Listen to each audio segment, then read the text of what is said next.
Hey y'all, welcome to my channel. It's Jenna. I hope this isn't too awkward for you. You are behind my steering wheel. We are in my library parking lot. I have some books to return, but this is going to be my reading wrap up, and quite a few of them are from the library. This is my library bag. It's Harry Potter. So, and I have a 5-star read. Again, I've actually been on a roll. You know, filming in the car, I don't really care about people looking at me, but if I get distracted by bugs, like, I don't want you in my car. That's why I don't want to roll down my windows. Because you look like a stalker. No offense. Some offense. So I am going to start with my 5-star because it's lived up to the hype. It's a classic horror novel. And that is Pet Sematary by Stephen King. And, oh, this is where it gets awkward. Let's see.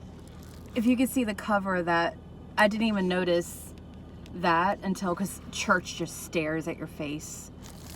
Ah! Blooper! Okay, y'all, so sorry. Hopefully that doesn't happen again, but this is Pet Sematary, Stephen King. This was my 5-star, and I was so busy looking at church, I didn't even notice him, the man carrying the kid up here, but I love this edition. But yes, this is their cat Church. So this is a story about Dr. Louis Creed. He moves from Chicago to Maine with his wife Rachel, his young daughter Ellie, and his baby son Gage. And the house they move into is not heavily trafficked, but there's a lot of trucks that like to speed by. So his new neighbors Norma and Judd kind of warns them, you know, be careful of this road because of the trucks, especially since you have a cat. And a lot of pets unfortunately have passed on this road. And he takes them to some property, and if I remember right, it is on their land, but it's called Pet Sematary. And, you know, mainly children bury their pets there, and they leave like little mementos and cute little stuff to remember them by. And Judd does not take Rachel and the kids here, but he does eventually take the dad to a place beyond Pet Sematary where the soil is not good. And Judd tells him of tales of Indian burial grounds, and this is sort of Stephen King's take on Wendigo. I loved the atmospheric horror in this. Like, you could feel something watching them in the woods, and that's one of my favorite kind of horror is atmospheric, especially in the woods. But I think this is a classic, and because even without the supernatural elements, this gets to people because this is sort of Stephen King's take on how we approach death. It is inevitable how you react to it, and it's interesting how he sort of, every different age group was sort of represented in this story. How you face a person who dies, if they're elderly and it's just going to happen, like, it's, you know, and then, or somebody who's like 20 something but it happens unexpectedly, like in an accident, how we all react to that. Then you have a lot of people were affected by a character named Zelda. She was Rachel's sister who had spinal meningitis, I believe, so she was dying, and the way she was dying was just horrific. I mean, it's very sad, and the way it affected Rachel, she just does not, she married a doctor, but she does not want to even talk about death. It just, she has like, she was traumatized by Zelda. And so a lot of people were freaked out by Zelda. I felt mostly sorry for her. But then there's, of course, animal death in here. And the cover kind of gives it away, but there is a child death. And that's the one that really hits. Like, it is very effective. I mean, it's all very sad, but it just breaks your heart in a whole different kind of way because it's just the life of, it's just sad. But it was so realistic about how we as society look at different forms of death and things like that. That's why I think this, like, everyone should read this, even if you're not a horror fan. But even the horror fans will love this too, because it has the creepy moments. Like, the one creepy moment for me, it wasn't Zelda, and it wasn't even really the Wendigo. It was the cat. And I think it was because a character comes into a house. This was toward the end of the book. She comes into the house, and there's Church just staring at her, and he has what's described as blood red driplets on his whiskers, and he's just staring at you, going like that. sorry, I'm in my car licking myself, I just realized. But maybe they know who I'm talking about. But that part really creeped me out. But I loved it. Like the creepy Quills girl in me wants to get a black cat and name it Church now. But I usually hate animals dying. I do hate animals dying in books. But Church, I feel like someone needs to get this cat. But yes, definitely read this. If this would be a great Halloween read if you're not used to horror, but it's a classic for a reason. Pick it up and read it. Okay, so up next, I read 2 graphic novels. It's volumes 1 and 2, but I only have the second one because I already returned the first one, but that's The Graveyard Book by Neil Gaiman. And this is actually based on a novel, but I've never read the novel. I've heard about it though. This is a story about a boy who's raised in a graveyard, and very interesting concept. So you have a toddler who is crawling away from his house, or not crawling, but he's getting away from his house, and a great parenting. But luckily he got away because at the same time he leaves, his family, his mom, dad, and his sister are being murdered by a man named Jack. And he ends up in the graveyard. These ghosts are like, what's this kid doing here?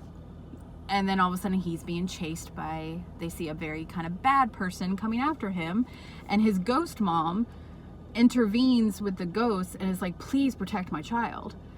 And so then you enters a character named Silas, who's not of the living, not of the dead, so he's kind of vampire vibes.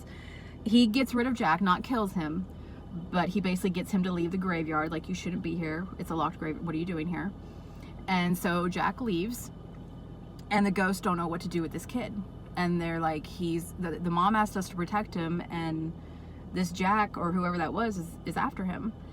So they decide to raise him. And how do they do that, you ask? Silas also helps. He's the one who goes and will get the baby or the food and things, and this boy is now being raised by ghosts in a graveyard. He does have a mom and a dad. They sort of adopt him, and they name him Nobody. I think they did that because there was something like, he belongs to nobody. So they named him Nobody, and they call him Bod. And the first volume is basically him. He does meet a human.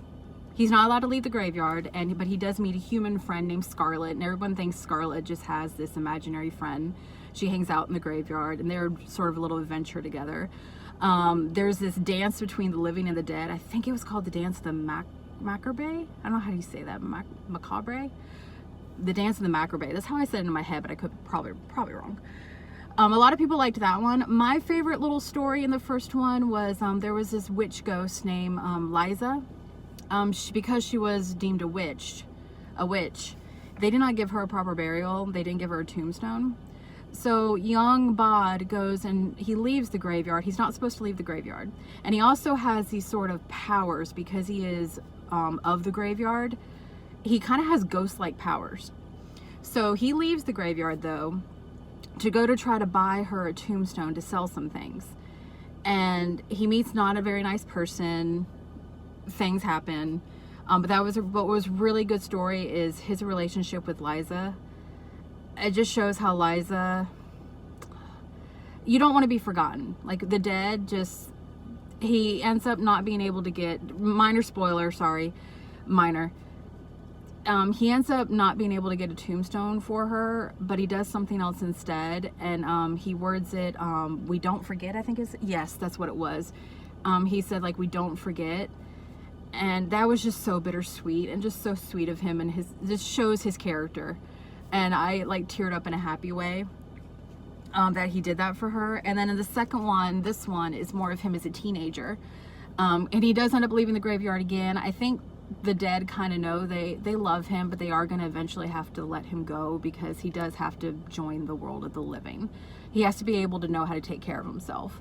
So he does end up going to school where he encounters a bully, and with him and his ghost-like powers, how he handles the bullies.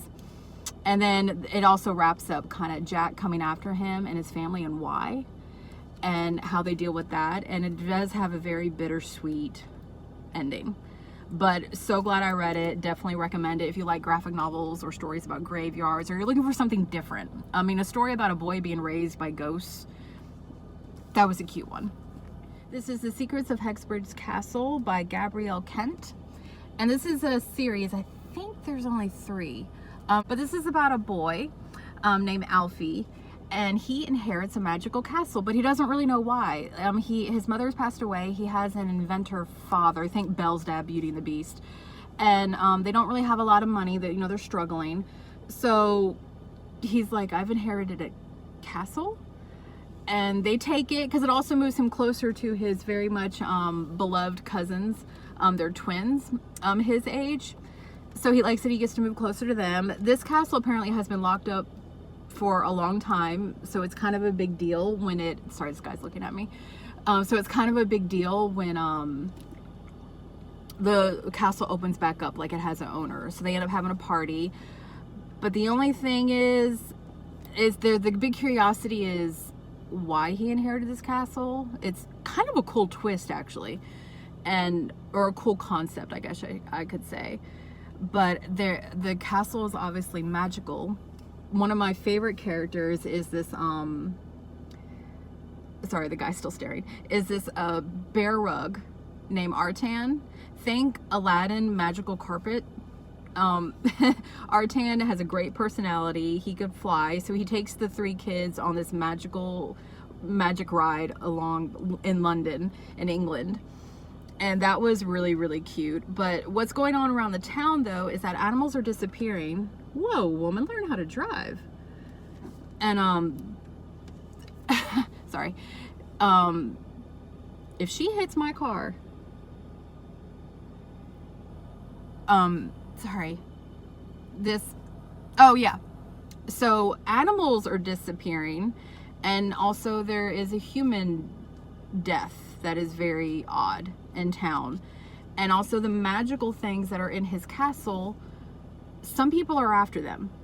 So it's up to him and his friends to kind of figure out why he inherited the castle, what's going on around town, and trying to protect the magical things that are in the castle. And with the help of also Artan, which, like I said, was my favorite. So I am going to continue reading this series. If you like middle grade fantasy, I think you should check this out. So up next I have a murder mystery. This is Written in Blood by Leighton Green. This one was actually really good. I was pleasantly surprised. This is about a detective, Joe Everson. They call him Preach because he used to be a preacher at a prison, but then he turned into a detective, a big shot detective in Atlanta. But he suffered a bad meltdown during a child. There was a serial killer who killed children. I think they called him the Candyman, if I remember right. And he had a mental breakdown, had to go, and he moves back to North Carolina, his hometown, where nothing ever happens. But of course, something happens. They find a dead body in a bookstore, and it is literary driven. So there's a girl named Ari who works at the bookstore who's kind of a book nerd, and she's also studying to be a lawyer, who points out the obvious, like, hey, this is from this book. Hey, this is from this book. And he realizes this is a serial killer case. So he's trying to figure this out along with his sort of new partner named Kirby. And Kirby is a young, pretty inexperienced officer, but he's also doesn't have a lot of money. And the thing about some of these big cases, I mean, he makes a good point. Like, he has to question the motives behind those around him. Because if you don't have a lot of money, there is money to be made in high profile cases. Like if you want to get a book written on you, or write a book, or do interviews. Like, who can you trust? Like, not to spill information. It was very, stuff I didn't really think about. So this was actually really good. And you also have, I guess you could call a mob. There's sort of people after him during the story that are kind of harassing him, Kirby, and Ari, because they don't want them getting close to the truth. But the truth that you may think, there was a nice twist actually on this one. I actually didn't see it fully coming. So you think you might know who it is, but then at the last minute, it's like, wait. But it wasn't cheap. It wasn't a cheap thrill. It wasn't wrapped up quickly. I loved the pace. I loved the characters. I like this Detective Joe Preach guy. He is a very likable character.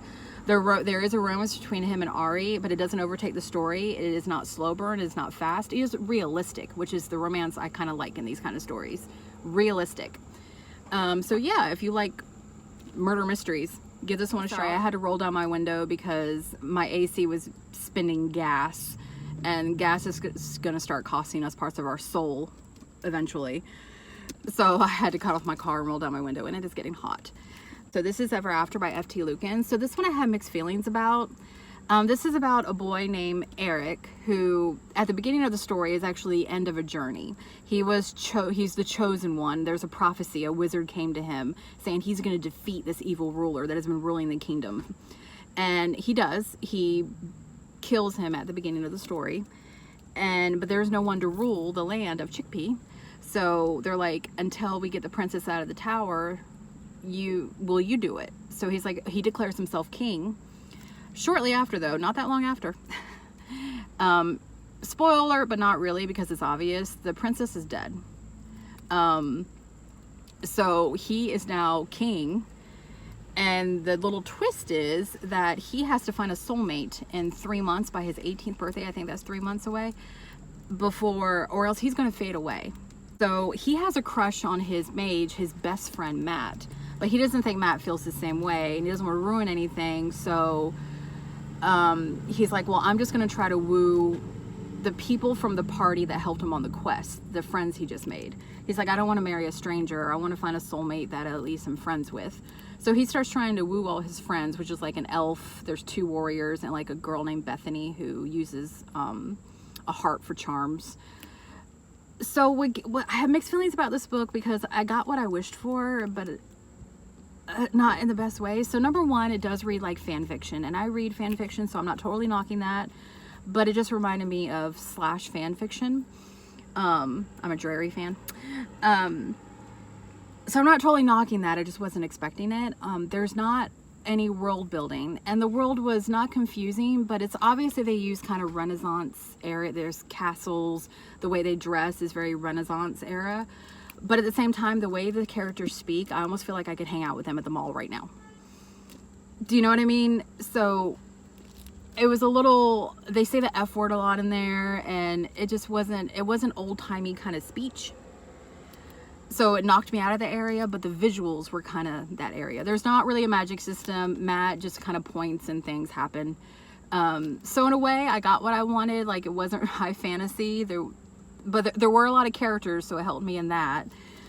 And it's like I wasn't in a rush to pick up this book, but when I did, what I did like about the writer is that the characters were hilarious, and it was almost like a parody for a fantasy. Like, I'll do a little minor spoiler, but when they try to find the wizard that gave them the prophecy to begin with, they find him and they're like, hey, so what do we do now? He's like, I don't know. You know how we always expect the wizard to kind of have more prophecies and look at a ball and have all the answers? This one just goes, I don't know. So it was that kind of humor, so it was funny. So if you like / fan fiction, and you like a lot of diversity and stuff like that, you will love this if you're looking for something like that. Like, the characters were likable, it was funny. It's just the era was kind of off, the feel was kind of off, and it read like fan fiction. Sorry if I'm being repetitive, but I don't really know how else to explain this one. So I only have 2 books left. I brought this, the book club journal, my little journal that I like to keep notes in about every book that I read. These aren't library books though, they're at home or on my Kindle. So I'll show you a picture of these at the end, but I want to go in and talk about them so I could just get this over with and complete my parking lot little book review. The other one I read was Last House on Needless Street by Catriona Ward. This is a horror. It didn't come out that long ago, and it was kind of big in the horror community, and I finally read it. So this one is an interesting one. This one was about a man named Ted who has a daughter who's not allowed out of the house, and a girl next door who moves in, one of their new neighbors, who has her sister went missing a long time ago. And the story is told between, like, each chapter is like a different character's point of view. And one of the characters is a lesbian religious cat. She was my favorite, as a lot of other people's, because there was just an interesting twist, and she is hilarious, by the way. And I'm actually listening to this on audio. And the narrator did a really good job. But yeah, like I said, the cat was hilarious. But this one, I can't really say too much about it because it is very much you think you know what's happening. And it kind of, but it is a psychological horror. So if you love psychological horror, you need to read this. It is, even when I think I knew what was happening, like it wasn't obvious, but then I was like, I think I know. There was still a twist on top of a twist. And then the way these characters are written, it's just, it is very mind-boggling. And even at the end of this book, this was one of those where I kind of wasn't sure if I knew what happened. So I had to look up other people's opinions and, you know, look up their spoilers. Like, you need to look up the spoilers after you read it. And I even realized, I was like, I didn't see that. Or maybe I did and just not fully understood it. So it was one of those mind twisty kind of things. Like, I didn't get everything, but I got 99.9%. So I'm like, I almost want to reread this because I didn't see that. So if you're looking for one of those kind of books where it's kind of a challenge and it's a psychological horror, characters well written, and it's not that long, then you need to read this. Whew. Sorry, I might make this last one kind of quick because the heat is now getting to me. Tea. So for the last one, it's called The Clackety or Clackety by Laura Senf. This is a story about a girl named Evie. She's an orphan who lives with her aunt Des, and they live in a very, very, very haunted town. It's just kind of the thing there. If you live there, more than likely your house is haunted. But it kind of works out because her aunt is a paranormal expert. But there's also this one place, the slaughterhouse, which is kind of forbidden, abandoned. You don't go in it. A man named John Pope apparently murdered a bunch of people there. He was a serial killer. But of course her aunt goes missing. Where does she go missing? The slaughterhouse. So Evie goes to the slaughterhouse and encounters this creature called the Clackety, who tells her, we'll help you, we know what happened to your aunt, we'll help you get her back, but you have to bring us the soul of John Pope. So she enters this sort of other world where she has to go through these cursed houses. She encounters witches, ghosts, and there's also someone trying to take her soul. This was a very interesting, it kind of gave me Alice in Wonderland / I've never read this book, but I saw the movie like a long time ago, Coraline. That kind of imagery, it gave me that kind of vibe. And I liked the characters. Evie was very likable because she was very quote-unquote real but vulnerable. She had kind of her own style, like she liked her colored hair and shaving her head kind of thing. The only thing I didn't like this, and it's gonna make me sound like a jerk, but it's just, I'm just putting it out there because you'll probably notice it too, is it was very sappy. That's the only word I could kind of think of. It wasn't like bittersweet. It was like just, she kept, but I think it was to help keep her going through this trial. She kept talking about her love for her Aunt Des, and then all these moments, which this I understand because as she's going through the houses, it's kind of psychological of her dealing with family moments, her, you know, her parents. But I could have done a little less sad, little chicken soup for the teenage soul kind of thing. A lot of that, a little less of that and more action, but it was very likable. Very likable characters and very well written. So if you're looking for a middle grade sort of paranormal kind of weird Coraline, Alice in Wonderland kind of vibe kind of story, pick this one up. So that's pretty much all I have. I'm now going to go into the library and check out some more books and drink some more of my tea because it's freaking hot. If you have any book suggestions for me, let me know. All right, y'all have a good one. Bye.